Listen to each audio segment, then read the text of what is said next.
Espérons que ça tienne. Normalement, je suis sur le bon Wi-Fi, ça devrait le faire. Ok.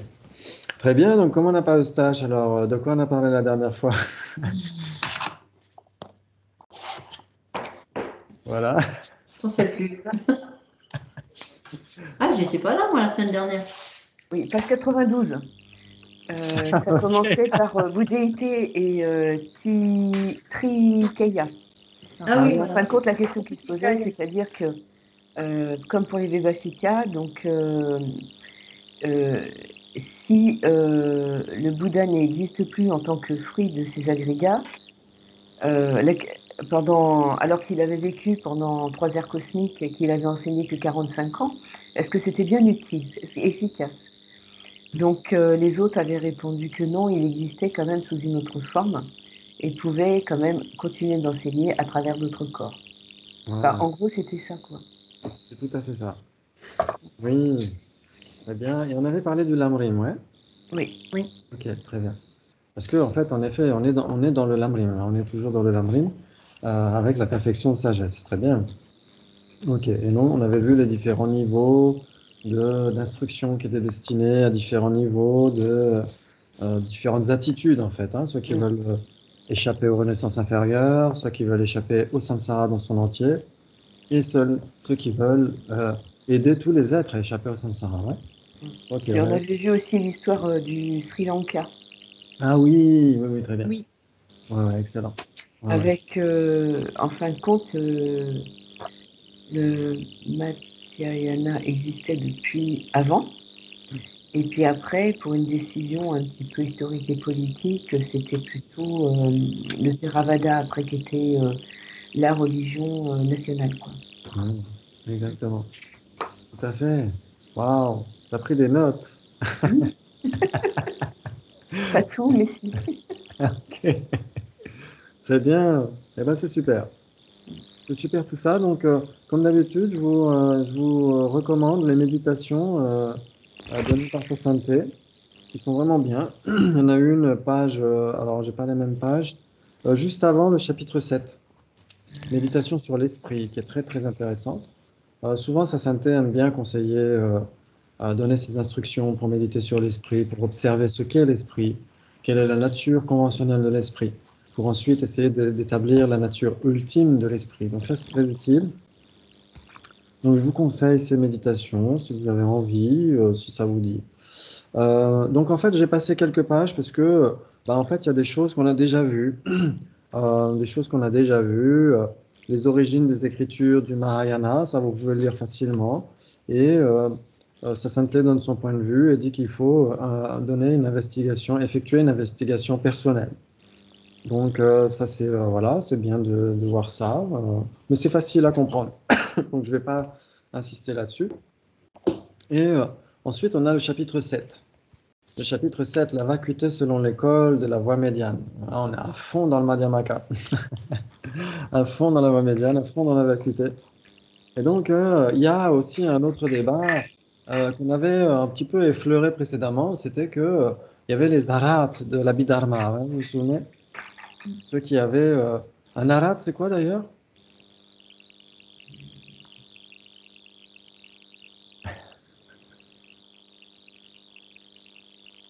Un arat, il a pas la bodhisattva, Oui, bodhicitta. oui. Il a la bodhisattva, mais pas la bodhicitta. Non? Non, la bodhicitta, comment on dit? Il y a un terme euh, spontané ou un truc comme ça. Ah, ah, ça c'est les Non. bodhisattvas, Ça, ouais. C'est les femmes. ça, c'est la vacuité, non? Voilà. Et Il a, les arhats, c'est qui? Oui, C'est celui Rachel? C'est que la qui a vacuité? éliminé l'ail. Oui, ceux qui ont retiré l'ail dans la boîte. Exactement. Ils ont encore l'odeur de l'ail dans la boîte. Donc, ils ont retiré le voile afflictif, hein. Ils ont oui. retiré les afflictions, l'ignorance fondamentale et les graines de tout ça, ouais. Donc, ils ont éliminé l'ail dans la boîte. Il leur reste les empreintes, il leur reste l'odeur de l'ail dans la boîte, il leur reste le voile cognitif, ouais. Ouais, ça vous parle? Oui. Oui, Très oui. bien. Excellent. Et donc, forcément, il y a plusieurs visions des choses. Il y a la vision du Madhyamaka, la vision de Shantideva par rapport à ce qui est vraiment un arat, et il y a la vision de ses antagonistes, forcément. Euh, donc, ça santé, donc, chez vous, c'est page combien la vacuité suprême? 99. 99, ok, waouh. Je gagne des pages à chaque fois. J'ai 10 pages de plus. Ok. L'esprit des arahats. Ok. Comme le montre Khenchen Kunsampaden, donc Kumpel, Khenchen Kumpel, on l'appelle aussi comme ça, Shantideva présente ici des arguments destinés à démontrer la supériorité de la voie mahayaniste. Donc, voilà, c'est souvent. Euh, Est-ce que, Laurence, si tu pouvais baisser légèrement, Je vais éteindre. ou peut-être juste le baisser, non? Non? Ok. Mais sinon, n'hésite pas à le rallumer hein, en cas d'urgence, si je pose une question. Ok. Très bien. Donc, la strophe 44. La doctrine a pour racine une vie monastique authentique. Or, il est difficile d'être un moine authentique. Un esprit attaché à des concepts peut difficilement atteindre le nirvana. Donc, ça, c'est le point de vue des tenants du véhicule fondamental parce que eux, ce qu'ils vont dire, c'est que euh, ce qui les amène vers la vie spirituelle, c'est surtout le non-attachement. Ils vont dire c'est surtout le non-attachement. Quand on étudie les différents points de vue par rapport à la nature de Bouddha, ou ce qui mène vers le nirvana, les causes du nirvana ou les causes de l'éveil, chez les Vaibhashika en particulier, et les Sautrantika, ils vont dire que c'est le non-attachement. C'est surtout ça qui mène vers la vie spirituelle et donc vers le nirvana et vers l'éveil. Donc c'est pourquoi ils parlent de ça dans cette strophe-là. Ok, un esprit attaché à des concepts, etc. Très bien. 45, le Vaibhashika dit la délivrance ou le nirvana est le résultat immédiat de l'abandon des afflictions. Donc ça, on est tous d'accord pour dire ça. Ouais. Le nirvana, c'est l'abandon des afflictions, des états d'esprit perturbés, des états d'esprit malsains. Le Madhyamika va dire, mais on observe encore l'effet du karma, même chez ceux qui n'ont plus d'affliction. Donc ici, il parle de passion, hein, c'est une traduction un peu ancienne. Ok, très bien. Donc selon ce texte, dit sa sainteté, si nous insistons sur le fait que le fondement de la doctrine du Bouddha est la communauté monastique, sans la doctrine de la vacuité, il est impossible pour les membres de cette communauté de devenir des arahats. Donc c'est de ça qu'il s'agit, c'est ce qu'avait dit le Bouddha. Le Bouddha avait dit, tant que la communauté monastique demeurera, tant que le Vinaya demeurera, le code éthique, le Dharma demeurera dans son ensemble. Donc c'est pourquoi c'est très important que la communauté monastique puisse perdurer. Et quand on parle de communauté monastique, c'est au minimum 4 moines ou moniales pleinement ordonnés. Donc c'est de ça qu'il s'agit. Donc c'est quand on parle dans le Lamrim des terres centrales, naître dans une terre centrale, dans un endroit où il y a le Dharma, c'est en particulier une terre où réside la communauté monastique bouddhiste. Donc c'est de ça qu'il s'agit. Et les pratiquants du véhicule fondamental insistent beaucoup sur l'aspect monastique. Bien sûr que dans le Mahayana aussi, mais en particulier dans le véhicule fondamental. Très bien. À cela, dit sa sainteté, les pratiquants du véhicule fondamental peuvent répondre qu'il est possible d'instituer une communauté d'arhat sans accepter la doctrine de la vacuité, car la réalisation des 4 nobles vérités suffit pour atteindre la pleine libération du cycle des existences. Pour eux, c'est ça en fait. Pour les Vaibhashika et les Sautrantika, on réalise directement les 4 nobles vérités, les 16 aspects des 4 nobles vérités, et ça suffit pour obtenir l'éveil, le nirvana. Ouais. Ok. Très bien. Donc, les 16 aspects, parmi les 16 aspects, les 4 premiers, vous vous souvenez ce que c'était?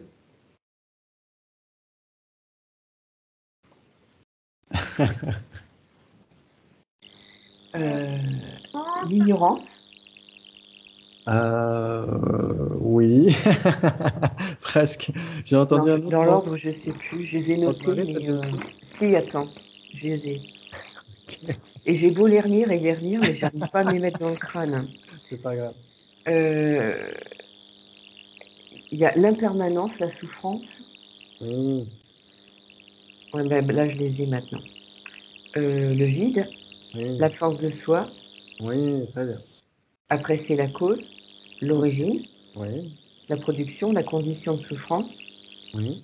la cessation, la pacification, l'excellence et le renoncement. Après, Oui. je ne sais plus. Si, la voix. Ouais. Alors, la logique, ils avaient mis connaissance et après, nous, on avait rectifié en disant logique. Oui, cohérence, ouais, exactement. C'est la cohérence, d'accord. Ouais. L'accomplissement et la délivrance définitive. Oui, très bien. Et C'est là, écrit. tout ça de tête. Ok. Donc là, en effet, donc on va les reprendre, en effet. Donc les 4 aspects de la première noble vérité, ouais, on a impermanence, souffrance, vide et non-soi, ouais, très bien. Donc souvent on traduit par vacuité et non-soi, mais en fait c'est pas la vacuité, c'est pas la vacuité des mahayanistes, telle qu'elle est présentée par les tenants du véhicule fondamental, c'est juste le vide dans les agrégats d'un soi permanent, unitaire et autonome. Donc c'est de ça qu'il s'agit. Et quand il parle du non-soi, le 4e aspect de la première noble vérité, il parle d'une absence d'un soi autosuffisant et substantiel de la personne. Donc c'est encore un soi grossier pour ou un non-soi grossier pour les madhyamika, pour les prasangika. Très bien.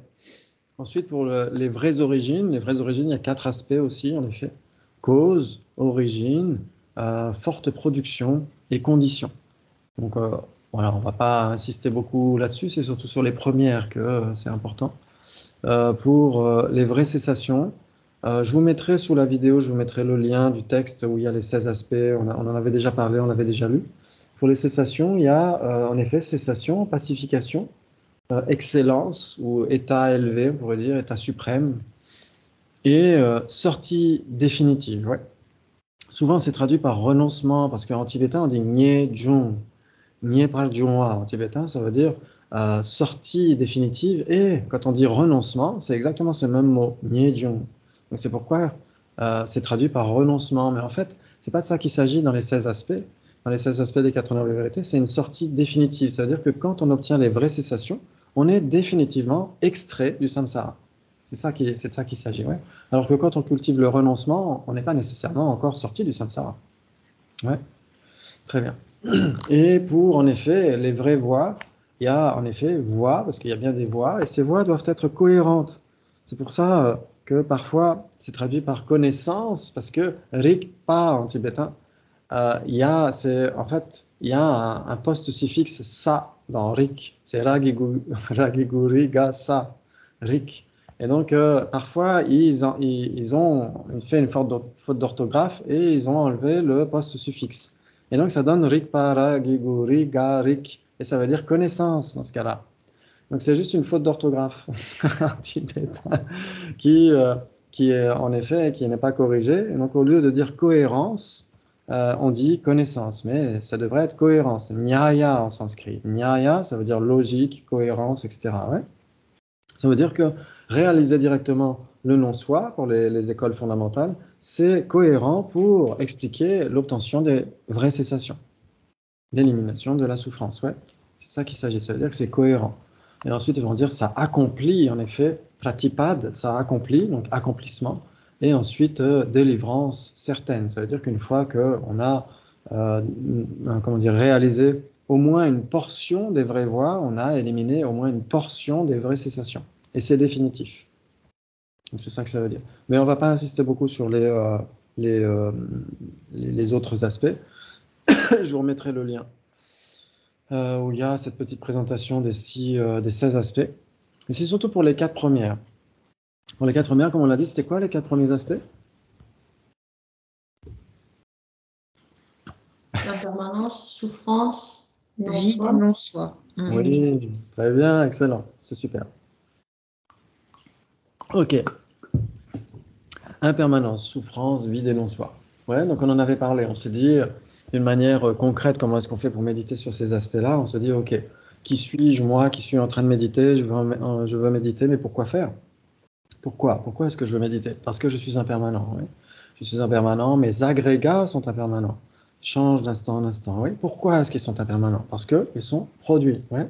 Pas produits par n'importe quelle cause, produits par kaka. Le karma, les afflictions. Ouais. Et donc, dès que c'est produit par kaka, c'est forcément souffrance. C'est nécessairement insatisfaisant. Ouais. Donc, c'est d'où le deuxième aspect des 4 nobles, de la première noble vérité. Très bien. Et donc, si on s'arrêtait là, ce serait extrêmement pessimiste. Donc, on doit se dire, OK, quelle est la sortie de ça? Quelle est la voie de sortie? Réaliser le vide et le non-soi. Si on réalise le vide et le non-soi, on peut éliminer les afflictions, telles que l'ignorance fondamentale, etc., le karma contaminé, et donc on élimine les agrégats qui sont contaminés. Ouais, on élimine les souffrances. Ouais, ça vous parle? Très bien, excellent. Et donc, pour ces écoles fondamentales, on pourrait dire pour toutes les écoles sauf Prasangika.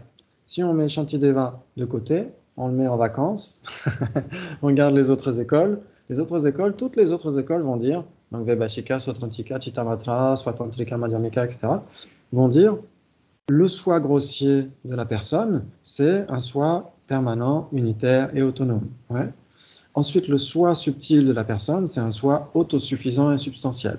Et donc, ils vont dire, toutes ces écoles-là vont dire, il faut éliminer ça pour obtenir le nirvana, pour éliminer l'ail dans la boîte, ouais, pour obtenir l'état d'arat. Et le problème, c'est que maintenant, Shantideva revient de vacances et dit, oui, mais vos non-soi, là, c'est extrêmement grossier. C'est extrêmement grossier.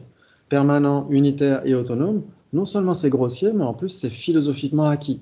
C'est-à-dire que Praline, par exemple, ne se saisit pas elle-même comme étant, comme étant permanente, unitaire et autonome, parce qu'elle n'a pas mis le nez dans les bouquins de philo de Rosemary. Mais si, voilà, ça veut dire que de manière innée, on ne va pas se saisir soi-même comme séparé des agrégats, parce que pour être permanent, unitaire et autonome, il faut être séparé des agrégats. Et ça, spontanément, de manière innée, on ne le saisit pas. On ne saisit pas notre personne comme séparée des agrégats. Donc les Prasangika disent, ce soi, ce type de soi, cette saisie d'un soi permanent, unitaire et autonome, c'est extrêmement grossier et en plus c'est philosophiquement acquis. Donc ça, c'est très facile à réfuter. Très facile à réfuter. Par contre, le deuxième type de soi, autosuffisant et substantiel, est plus problématique parce qu'il peut avoir des aspects innés et des aspects acquis, philosophiquement acquis.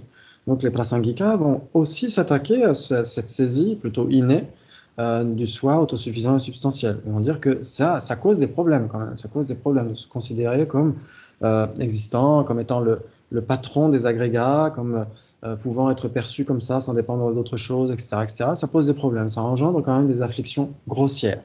Ouais, ouais, ça va? Très bien. Donc les Prasangika vont retirer cet aspect superficiel d'une saisie d'un soi. Mais ils vont aller plus loin, ils vont retirer aussi la saisie d'un soi inhérent à la personne.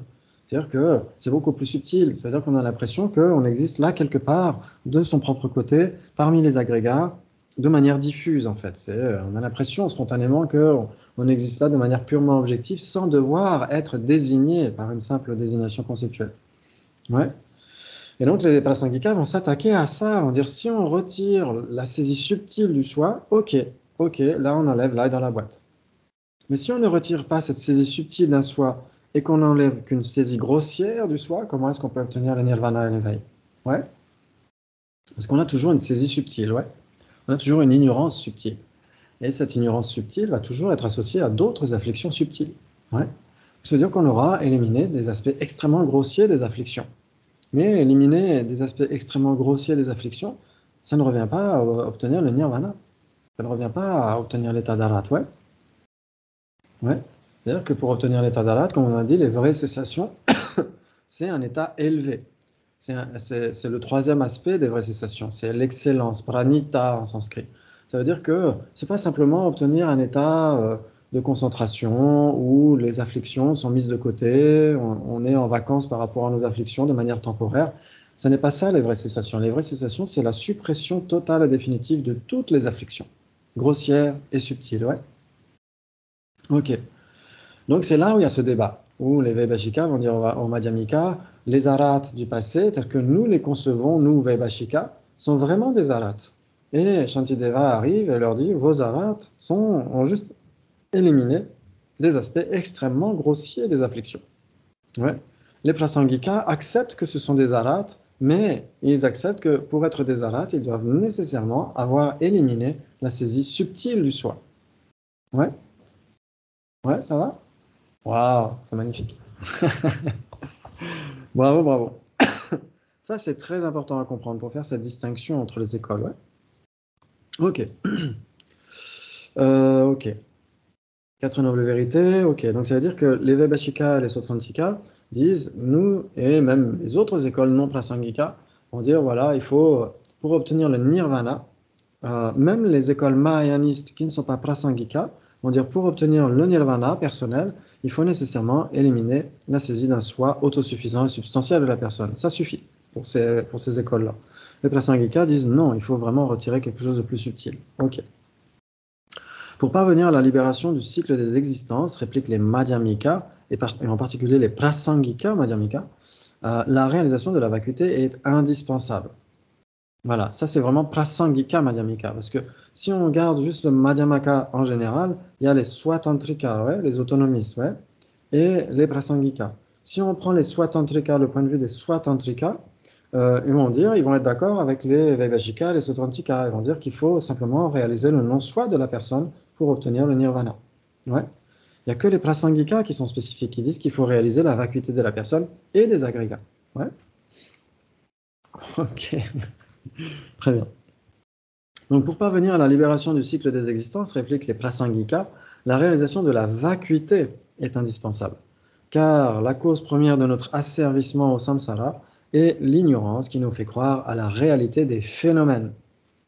Donc, c'est de ça qu'il s'agit. Hein. Pour les prasangika, ils vont prendre le point de vue de Arya Nagarjuna dans le Ratnavali, dans Conseil au roi. Je crois que c'est dans l'un des derniers chapitres où il dit tant qu'il y a la saisie des agrégats comme existant de manière véritable ou de manière intrinsèque, il y aura la saisie de la personne comme existant de manière intrinsèque.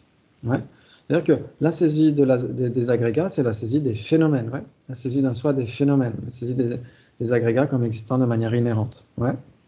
Donc ça veut dire que de manière innée, pour les prasangika, on a d'abord la saisie d'un soi inhérent des phénomènes, les agrégats en particulier, et à cause de ça, on va saisir la personne comme existant de manière inhérente. Ouais.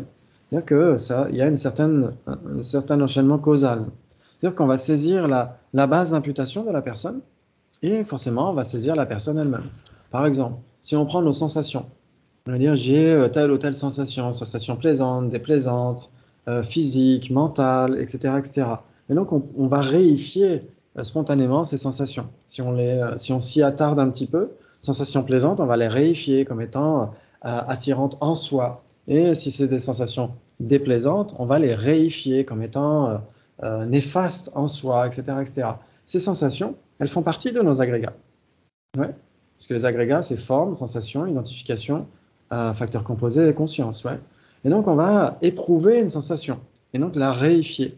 Et donc, on va nécessairement éprouver l'expérimentateur comme existant de manière en soi, de manière intrinsèque. On va saisir la personne qui est désignée en dépendance des agrégats comme existant de manière intrinsèque. Parce qu'on aura saisi les agrégats eux-mêmes comme existant de manière intrinsèque. Ouais. Très bien. Ok. Donc ça, c'est très important. C'est très important parce que c'est vraiment l'enchaînement causal. Ça veut dire qu'on peut dire que la cause directe du samsara, c'est la saisie du soi personnel, mais que cette saisie du soi personnel doit nécessairement exister parce que nous avons déjà en filigrane la saisie du soi des phénomènes. Ouais.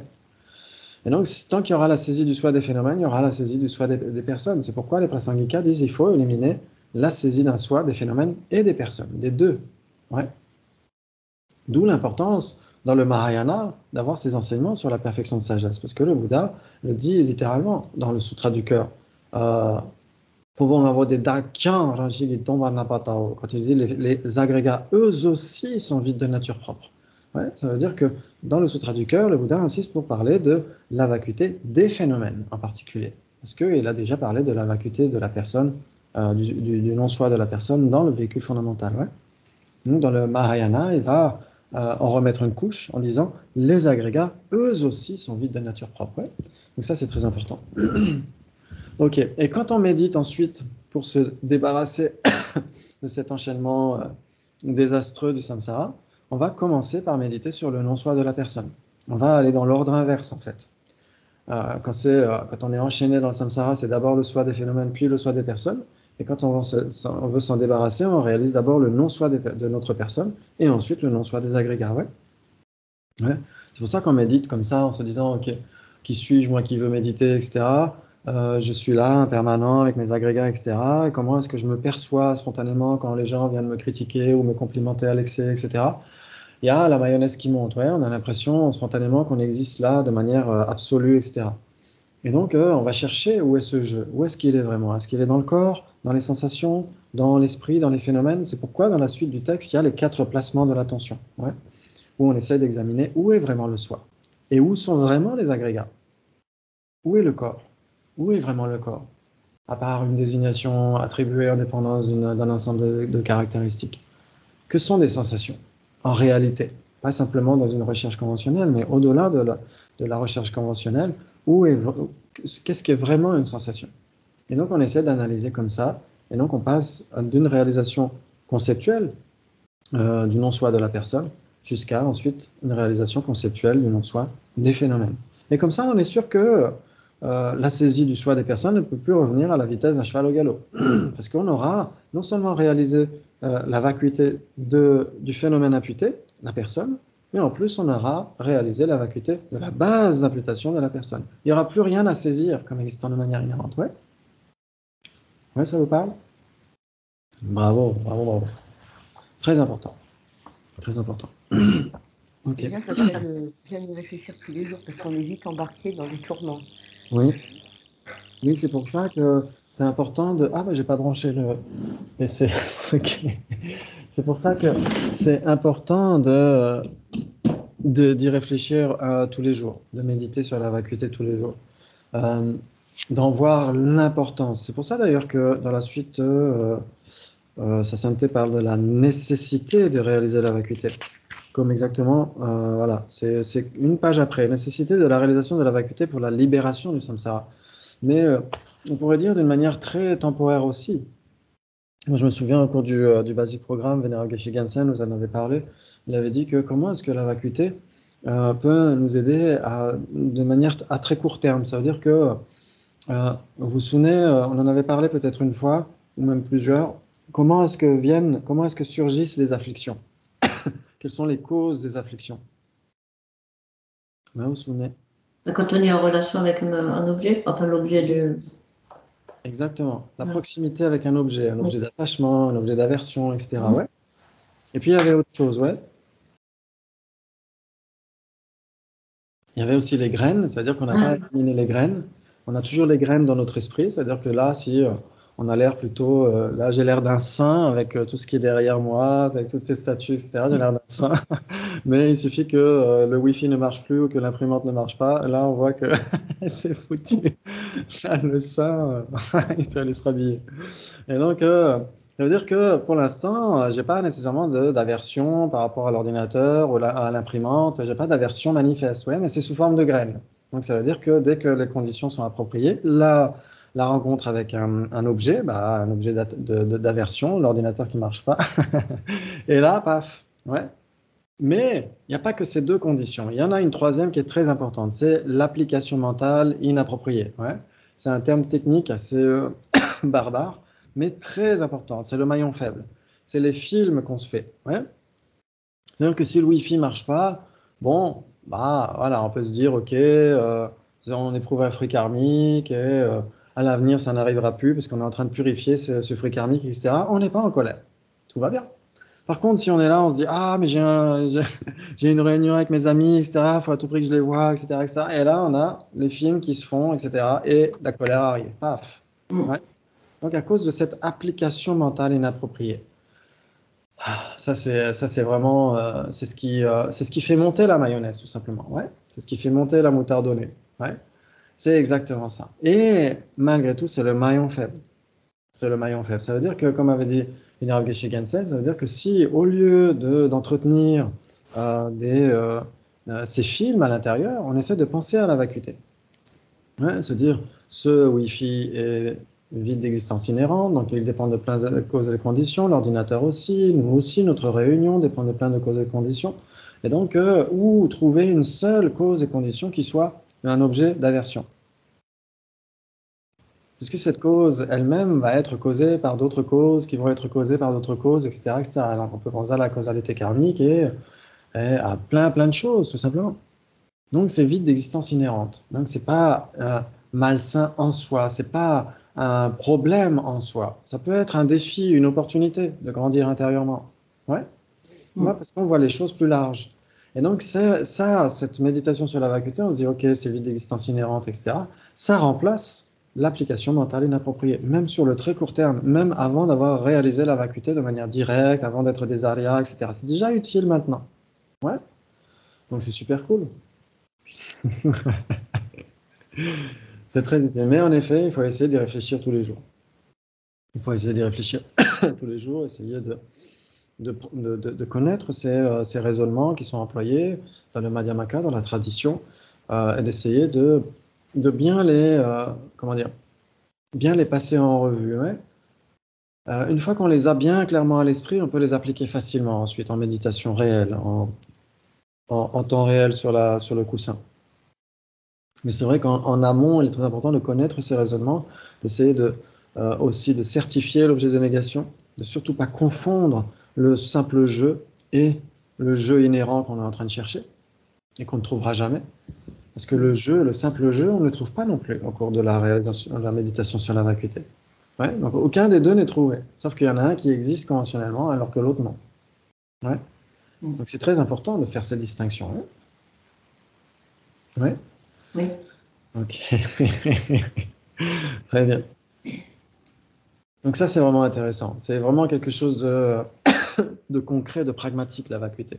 Souvent, on a tendance à se dire, ok, c'est des choses un petit peu philosophiques, un petit peu conceptuelles, mais en effet. Mais ce n'est pas que ça. Ça doit aussi prendre racine dans le quotidien. Ouais. En fait, voilà, il faut avoir la tête dans les étoiles et les pieds sur terre. C'est un petit peu un résumé de tout ça. Ok, très bien. Donc, en effet, il faut essayer d'y revenir encore et encore, d'essayer de cerner, d'être un petit peu un chercheur, en fait, hein, se dire, OK, les phénomènes, c'est quoi? Les phénomènes, c'est, dans ce contexte ici, c'est ce qui est autre que la personne. Et en particulier, surtout les agrégats. C'est surtout de ça qu'il s'agit. Parce qu'en effet, on peut, comme on l'a dit, méditer sur le non-soi ou la vacuité de l'ordinateur, pourquoi pas? Ça peut être utile. Mais c'est vrai que sur le long terme, c'est peut-être plus utile de méditer sur la vacuité des agrégats, pour être sûr qu'il n'y a aucune saisie qui puisse survenir par rapport à la personne à nouveau. Très bien. Ok. Très bien. Donc, sans déraciner cette cause racine, l'ignorance fondamentale, la saisie d'un soi, des personnes et des phénomènes, sans déraciner cette cause, il n'y a aucune possibilité de parvenir à la libération. Sans la réalisation de la vacuité profonde, la vacuité prasangika, la méditation sur la vacuité consistera simplement à rester dans un état non conceptuel. Se contenter d'empêcher les pensées de survenir ne peut en aucun cas conduire à la libération totale du cycle des existences. Waouh. Ok. Je crois que j'avais un texte là-dessus parce que c'est le moment de le dépoussiérer. Je vais essayer de retrouver ça. C'est par rapport aux 3 modes d'appréhension. Ça, on en avait déjà parlé. Et ça mérite d'être revu parce que là, c'est le moment idéal. Ok. C'est quoi? C'est ça. Voilà. Très bien. C'est un très bref texte de la Matsongkhapa dans la fin du Lamrim Chambu, normalement. Je dois avoir ça quelque part. Les 3 modes d'appréhension. Ok. Oui. Oui. Très bien. Ok. On va pouvoir voir ça. Ok. Très bien. Donc, le tibétain, on va le mettre en haut. Et il y a l'anglais aussi, voilà, pour être sûr de ne pas se tromper. Et il y a le français. Okay. Très bien. Donc, le Matsongkhapa est en effet dans la fin du Grand Lamrim. En effet, il parle de la vacuité, il est exactement dans le thème où nous sommes maintenant. Il va dire ça. Pour expliquer ceci plus en détail, nous pouvons dire qu'il y a 3 façons d'appréhender l'existence d'une pousse, par exemple. Donc ça, c'est juste un exemple qui est pris, une pousse. Mais ça peut être un ordinateur, une personne, notre propre personne, etc. etc.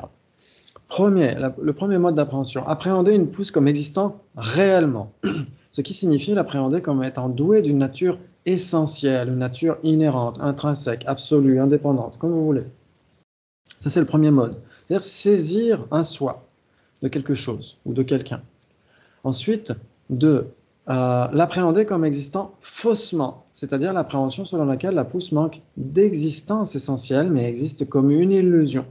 Donc, ça veut dire saisir tel ou tel phénomène, l'ordinateur, nous-mêmes, etc., comme étant dénué d'existence inhérente. Donc, c'est carrément l'opposé du premier mode d'appréhension.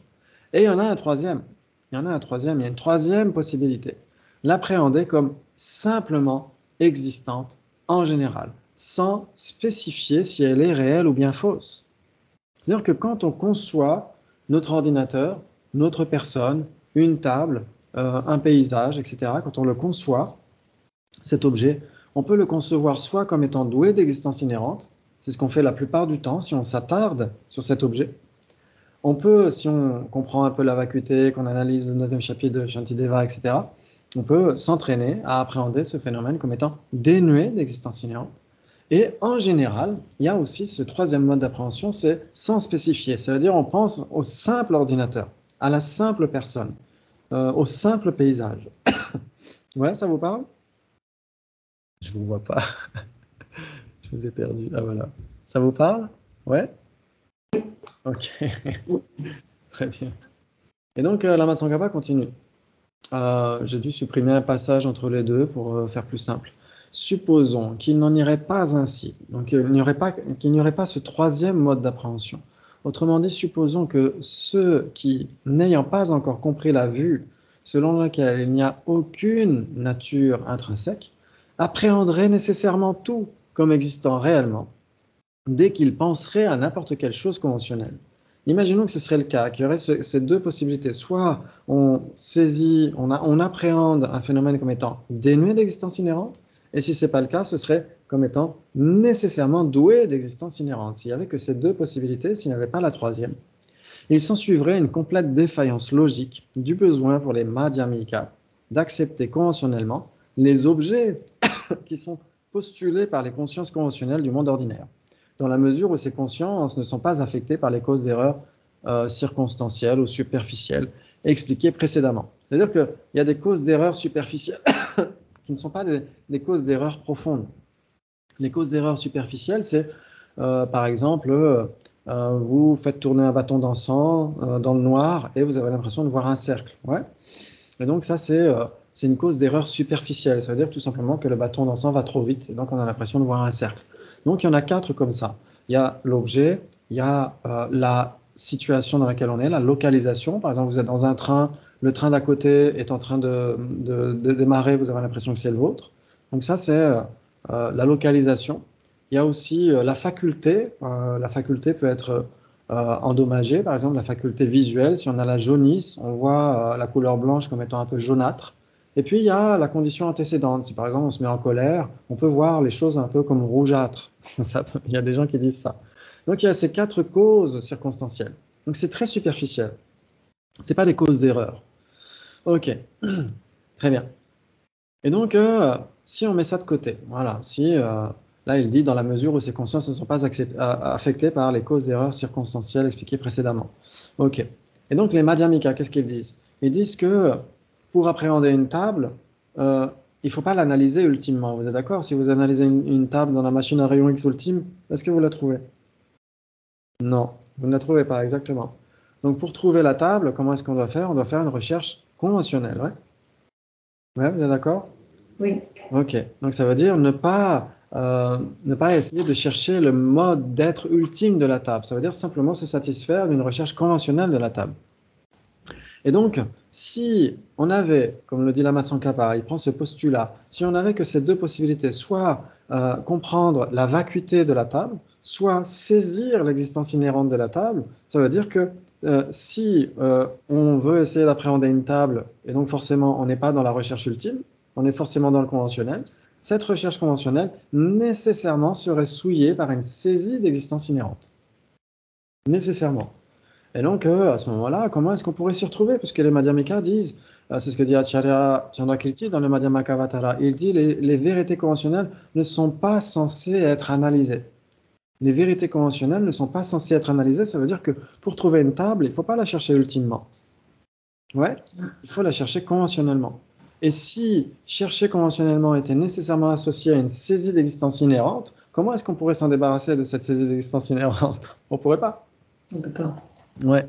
C'est pourquoi la Tsongkhapa dit il y a ce troisième mode d'appréhension. Notre conscience conceptuelle ne saisit pas nécessairement l'existence inhérente et ne comprend pas nécessairement la vacuité de l'existence inhérente. Il dit ensuite, par conséquent, puisqu'il n'y aurait aucun moyen de faire la distinction entre le statut ontologique, le mode d'être des objets conventionnels, et le statut ontologique d'un supposé créateur divin, donc une cause créatrice unique, etc., qui est comme une corne de lapin, tout simplement, hein, chez les Madhyamika, c'est un non-existant. Cette vue fausse serait un grave empêchement pour la compréhension de ce que signifie la voie médiane. Ok. Donc ça veut dire que, en gros, ça veut dire qu'on a trois modes d'appréhension. On a trois modes d'appréhension. Un qui saisit une existence inhérente, un qui comprend la vacuité d'existence inhérente, et un qui ne s'occupe ni de l'un ni de l'autre, qui pense simplement à la table, tout simplement. Et donc, ça veut dire que quand Acharya Chandrakirti dit les vérités conventionnelles ne sont pas à analyser ultimement, ça veut dire que pour trouver une table, il faut tout simplement comprendre la table, la simple table. Pas une table existant en soi ou pas une table dénuée d'existence en soi, tout simplement la simple table. Ouais. C'est un peu comme le principe du nihilisme, absolutisme, et c'est ça. Oui, et donc, il faut prendre la voie du milieu. Oui, c'est un petit peu ça. C'est un petit peu ça. Ça veut dire que, comme on est en train de parler simplement des tables, des personnes, etc. Oui. Et donc, quand on parle des tables et des personnes, on parle de simples tables, de simples personnes, sans nécessairement les saisir comme existant en soi, et sans nécessairement non plus comprendre leur vacuité, en fait. C'est vraiment un troisième mode. Okay. Voilà, c'était juste ce petit texte que je voulais vous évoquer, parce que, personnellement, moi, il me parle beaucoup. Ok. Très bien. Ok. Et donc, ça veut dire que sinon, en fait, si c'était pas le cas, s'il n'y avait pas ce troisième mode d'appréhension, il y aurait nécessairement une table existant de manière inhérente ou une table dénuée d'existence inhérente. Il n'y aurait que ces deux possibilités. Ok. Et donc, comment est-ce qu'on pourrait comprendre la vacuité de cette table? Parce qu'on dirait, cette table qui existe de manière inhérente est vide d'existence inhérente. Donc ce ne serait pas possible. Alors que les raisonnements madhyamika, c'est dire, cette table, cette simple table, est vide d'existence inhérente. Ça joue. Dans ce cas-là, ça joue. Mais si concevoir cette table impliquait nécessairement une saisie d'existence inhérente, comment est-ce qu'on pourrait comprendre sa vacuité d'existence inhérente? Ça veut dire qu'on ne pourrait pas faire la différence entre cette table et une cause créatrice unique, par exemple. Donc ça, c'est ce qu'il prend comme exemple, mais on pourrait dire une corne de lapin. Entre cette table existant de manière inhérente et une corne de lapin, quelle serait la différence? Parce qu'il n'y a pas de table existant de manière inhérente. Ça n'existe pas, ça n'a jamais existé. Une corne de lapin, ça n'a jamais existé non plus. Voilà, donc c'est juste, voilà, c'est pas très grave, voilà, c'était juste un petit truc, un petit bonus. Ça permet de comprendre mieux. Ouais, bon, super, excellent. Très très bien. Donc c'était par rapport à ce que disait Sasanté, qui disait, voilà, se contenter d'empêcher les pensées de survenir ne peut en aucun cas conduire à la libération totale du cycle des existences. C'est-à-dire que certains pensaient ça à l'époque, en Inde, mais surtout au Tibet, c'est surtout au Tibet que c'est venu, que n'importe quelle pensée saisissait nécessairement l'existence inhérente. Certains pensaient cela. Et donc ils disaient, pour comprendre la vacuité, il faut s'arrêter de penser. Parce que n'importe quelle pensée, c'est comme un nuage en fait. Qu'un nuage soit noir ou gris, il voile le soleil de toute façon. Et donc une pensée, soit vertueuse ou non vertueuse, elle saisit l'existence inhérente de toute façon. C'est ce que disaient ces maîtres du passé. Et c'est pourquoi la Tsongkhapa dit non, n'importe quelle pensée ne saisit pas nécessairement l'existence inhérente. Donc c'est pourquoi il y a ce troisième mode d'appréhension où on peut penser simplement à la simple table, etc. Ok. Et donc certains prônaient un non-engagement mental. Certains disaient, pour comprendre la vacuité de cette table, il faut s'abstenir de penser à cette table. Il faut tout simplement regarder ailleurs. Il faut simplement penser. Il faut arrêter de penser. C'est un petit peu cet exemple d'un enfant qui n'arrive pas à s'endormir parce qu'il est persuadé qu'il y a un croque-mitaine sous son lit, qu'il y a un monstre sous son lit. Est-ce qu'on va lui dire, endors-toi tranquillement parce que regarde par la fenêtre, il n'y a pas de croque-mitaine? Ouais. Si on lui dit regarde par la fenêtre, regarde les arbres, etc., détourne ton esprit du croque-mitaine sous ton lit, est-ce que ça va suffire? Non, ça ne va pas suffire. Donc il ne faut pas simplement se détourner du problème. Il faut observer l'absence pure et simple du monstre sous le lit. Ouais. Et là, il peut s'endormir tranquillement. Ouais. Et donc c'est pour ça ici, simplement s'arrêter de penser, rester dans un état non conceptuel, ne revient pas à réaliser la vacuité. C'est simplement s'abstenir de saisir l'existence en soi. S'abstenir de saisir l'existence en soi, ce n'est pas réaliser l'absence d'existence en soi. C'est pas la même chose. Ouais. Oui. Ça veut dire s'abstenir de penser au monstre sous le lit ne revient pas à réaliser l'absence pure et simple du monstre sous le lit. Ouais. On peut aller vérifier. Et il faut aller vérifier, exactement. Tout à fait. C'est tout à fait ça. C'est magnifique. C'est magnifique. Donc ça, c'est vraiment, vraiment fondamental parce que, en effet, en même temps, Sa Sainteté conseille ce type de méditation, de méditer sur l'esprit, sur la conscience à l'état naturel, ne pas anticiper l'avenir, ne pas ressasser le passé, rester dans l'état présent et essayer d'observer ce qui demeure là, même quand il n'y a pas de pensée. Donc c'est très utile, c'est vraiment très, très utile de faire ce type de méditation pour observer la nature conventionnelle de l'esprit. Et ce n'est que la nature conventionnelle de l'esprit. Et on peut tout à fait saisir ensuite cet esprit comme existant de manière inhérente.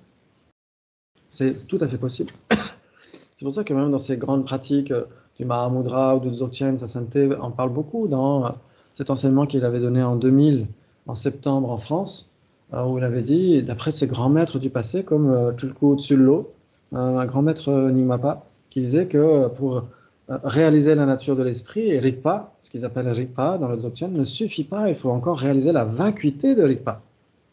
Si on ne réalise pas la vacuité de l'esprit, on ne peut pas obtenir la libération. On ne peut pas simplement rester dans un état non conceptuel, observer la nature de la conscience au sens conventionnel, et s'arrêter à ça. Ça ne peut pas mener à la libération. C'est une marche qui peut mener vers la libération, mais ce n'est pas ce qui nous libère. Ce qui nous libère, c'est toujours la vacuité, ouais.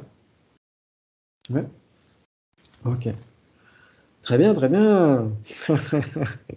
Ok. Donc se contenter d'empêcher les pensées de survenir ne peut en aucun cas conduire à la libération totale du cycle des existences. Parce que certains prennent la strophe 34 de Shantideva, quand il dit « Quand ni réalité ni non-réalité ne se présentent plus à l'esprit, l'esprit libéré des concepts s'apaise. » Ouais. Donc certains vont dire il faut libérer l'esprit des concepts, il faut ne plus penser pour obtenir la pacification, pour obtenir la cessation, le nirvana. Ouais. Alors que c'est le contraire. C'est grâce à l'examen analytique qu'on comprend l'absence de monstre sous le lit que là, on est libéré des pensées qui saisissent le monstre sous le lit, la présence du monstre sous le lit. Et c'est là qu'on est libéré de cela et qu'on peut s'endormir tranquillement. Ouais. Ok, ça c'est magnifique. C'est très très important. C'est primordial pour le Madhyamika. Très très très important. Ok. Et c'est aussi pourquoi il y a certaines erreurs qui sont réfutées par Lama Tsongkhapa dans ce même texte quand on se pose la question, est-ce que les Madhyamika affirment quelque chose ou pas? Parce que certains vont dire, vont prendre une strophe du Vigraha Vyavartani de Arya-Nagarjuna, la réfutation des objections, où il dit, puisque je n'affirme rien, je ne peux pas être pris en faute. Ouais. Et donc certains le prennent au sens littéral. Mais Arya-Nagarjuna affirme quelque chose. Il affirme qu'il n'affirme rien. Il affirme qu'il n'affirme rien en soi. Ouais. C'est-à-dire qu'Arya-Nagarjuna n'affirme rien en soi, il ne saisit rien en soi, etc. Et donc certains ont pensé que les Madhyamika n'affirmaient rien, mais c'est pas ça. Les Madhyamika n'affirment aucune existence inhérente. C'est pas la même chose. Ouais. C'est pas la même chose. Les Madhyamika affirment des choses. Ok. Affirment la vacuité en tout cas. Très bien. Ok. Donc la 146 suscite une divergence d'interprétation entre les deux commentateurs. Vaibhashika. Ils ont sans aucun doute épuisé la pulsion qui est la cause des renaissances. Je ne sais pas de quoi il s'agit quand il parle de pulsion. Il faudrait vérifier. Madhyamika. Ils n'ont plus de pulsion associée aux afflictions. Mais pourquoi n'aurait-il plus de pulsion associée à la confusion? Donc peut-être l'intention. Il faudrait que je vérifie dans d'autres commentaires. Je n'ai pas eu le temps de vérifier. Je vérifierai pour la prochaine fois. Parce qu'on a plusieurs versions de cette texte. Je regarderai dans le tibétain aussi. Ok. pulsion. Que veut dire pulsion dans ce cas-là? Parce qu'il peut y avoir aussi une connotation psychologique occidentale, etc. Donc il faudrait vérifier. Ok, j'ai l'impression que ça parle d'intention, de motivation, d'intention. Il faudra vérifier. Ok, donc les tenants du véhicule fondamental objectent que, bien que ces arahats qui ont obtenu la libération du samsara, n'aient peut-être pas gagné la liberté totale par rapport au schéma habituel créé par notre confusion. Donc dans ce cas-là, il parle des empreintes de l'ignorance.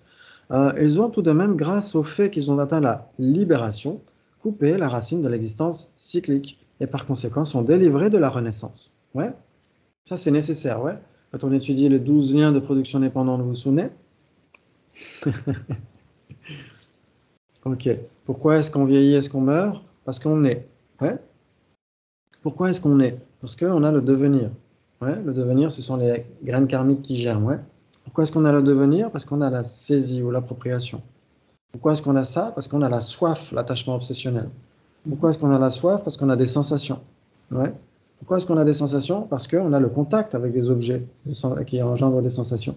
Pourquoi est-ce qu'on a le contact? Parce qu'on a les 6 sources visuelles, auditives, olfactives, gustatives, tactiles, mentales. Pourquoi est-ce qu'on a les 6 sources? Parce qu'on a le nom et la forme, on a les agrégats. Pourquoi est-ce qu'on a le nom et les agrégats? Le nom et la forme? Parce qu'on a la conscience. Pourquoi est-ce qu'on a la conscience? Parce qu'on a les facteurs composés. Pourquoi est-ce qu'on a les facteurs composés? Parce qu'on a l'ignorance. Et donc, si on tranche l'ignorance à la racine, on tranche les facteurs composés, la conscience, le contaminé, bien sûr, le nom et la forme contaminés, etc., etc. On tranche tout ce cycle de samsara, ouais. Ça, c'est vraiment fondamental. Vraiment fondamental. Et donc, c'est ce que font les arhats. Pour éliminer la renaissance dans le samsara, qu'est-ce qu'ils doivent faire? Éliminer le devenir, et donc éliminer la saisie, etc., etc., etc. Éliminer l'ignorance fondamentale, ouais. Très, très bien. Très, très bien. Shantideva affirme alors que ce n'est qu'en s'engageant sur le chemin de la réalisation à la fois du non-soi des personnes et du non-soi des phénomènes que l'on peut arriver à l'état de pleine omniscience, à l'éveil parfait du Bouddha. Ok. Donc ça, non seulement, bien sûr, obtenir l'omniscience, l'état de Bouddha, on a besoin de réaliser le non-soi de la personne et des phénomènes, mais aussi, ne serait-ce que simplement, obtenir le nirvana. Ce chemin n'étant indiqué que dans les écritures du Mahayana, ces écritures peuvent être considérées comme supérieures aux enseignements du véhicule fondamental. D'une certaine manière. Pour ceux qui veulent obtenir l'état de Bouddha pleinement éveillé, en tout cas, ceux qui veulent s'arrêter au nirvana individuel, bah, ça va moins leur parler, forcément. Quant aux arhats qui ont gagné la libération du samsara, on peut toujours observer sur eux les effets d'empreintes karmiques. Ouais, exactement. Exactement. Par exemple, bien que Shariputra et Maudgalyayana aient atteint la libération du samsara, ils ne sont pas libérés des schémas habituels formés par leurs anciens états d'esprit obscurcis. Donc ça veut dire que les arhats, c'est ça qui est important, ont tranché l'ignorance. Vous voyez le premier lien. Et donc, forcément, ils n'ont plus de formation karmique, des formations karmiques contaminées. Ouais. Et donc, forcément, ils n'ont plus de karma qui les propulse dans le samsara. Ouais. Ils n'ont plus de karma qui les propulse dans le samsara. Et forcément, même s'ils ont des empreintes, des graines karmiques engendrées par le passé, ces graines ne peuvent plus germer. Ouais. Parce que qu'est-ce qui fait germer les graines? Qu'est-ce qui fait que le devenir existe? C'est, comme on l'a dit, la soif et l'appropriation. Ouais. Et donc, c'est ça qui fait germer les graines. Et comme ils n'ont plus d'affliction, ils ont éliminé totalement le voile afflictif, même s'ils ont des tonnes de graines issues du passé, ces graines ne peuvent plus germer. C'est terminé. Ouais. Ok. Donc ces types de graines ne peuvent plus les faire renaître dans le samsara. C'est de ça qu'il s'agit, parce qu'ils ont totalement brisé l'horloge des 12 liens. Totalement. Mais ils peuvent avoir des graines karmiques issues du passé qui ne constituent pas des karmas propulsifs, mais qui peuvent engendrer des sensations désagréables. Par exemple, par rapport au karma, dans le Lamrim de la Tsongkhapa, il en parle, il dit que la moindre brise légère, la moindre brise rafraîchissante dans les enfers et la moindre migraine chez un arhat sont les résultats karmiques. Et donc, une migraine chez un arhat, ça veut dire qu'un arhat peut tout à fait éprouver des fruits de karma issus du passé, mais ne peut plus engendrer de karma qui va le faire propulser dans le samsara, qui vont le faire renaître dans le samsara. C'est ça la différence, ouais? Ouais, ok. Très bien, ok. Eh bien, on a évoqué des points très très importants ce soir. Ok. Et donc, il y a des récits de Mahamud Galyayana qui, je crois qu'il s'est fait assassiner. Un petit peu comme dans Easy Rider. Je sais pas si vous avez vu le film. À la fin, c'est un film qui finit très mal. C'est pas un happy end, c'est tout le contraire. C'est un unhappy end. Et pour Mahamud Galyayana, il était arabe, donc il n'a pas souffert. Mais je crois qu'il s'est fait assassiner par des paysans parce qu'il a éprouvé des fruits issus du passé. Et donc, ça montre l'inéluctabilité du karma. Ouais. Par contre, pour le Bouddha, c'est très différent. Pour le Bouddha, dans le Ratnakutta Sutra, le sutra de l'amoncellement de joyaux, il y a un chapitre qui s'appelle Upaya, ça veut dire les moyens habiles, dans lequel le Bouddha lui-même dit que dans sa dernière vie, il a eu 10 plaies, 10 difficultés. Il a eu un mal au dos, il a eu une migraine, il a eu un bol vide quand il a demandé quand il a fait la tournée d'offrandes, etc., au village. Donc il a eu 10 plaies comme ça, 10 trucs néfastes, on pourrait dire. Et dans ce chapitre du Ratnakuta Sutra, le Bouddha dit, je n'ai pas du tout, en réalité, j'ai échappé à ces causalités karmiques. Je n'ai fait que montrer l'inéluctabilité du karma. Exactement comme un médecin va prendre le remède qu'il conseille à son patient pour en montrer les bienfaits. Ouais. Mais en réalité, le Bouddha a échappé au karma. Parce qu'un Bouddha a grillé toutes les graines. Un Arhat a encore des tonneaux de graines qui ne peuvent plus germer, mais un Bouddha a totalement éliminé toutes les graines karmiques et toutes les graines des afflictions. Ouais. Donc c'est une différence immense entre ces deux réalisations. Ok, bravo pour votre patience. Merci beaucoup. Merci, merci. Merci pour la scène. Et on se retrouve Tu la nous semaine répètes prochaine. et répètes. Ouais. C'est comme ça que j'apprends moi aussi d'ailleurs. C'est grâce à vous. Merci beaucoup, merci du fond du cœur et on se retrouve dimanche prochain. Merci. Merci, bonne semaine. Bonne semaine et bonne soirée encore. Merci, prenez soin de vous. Salut Praline.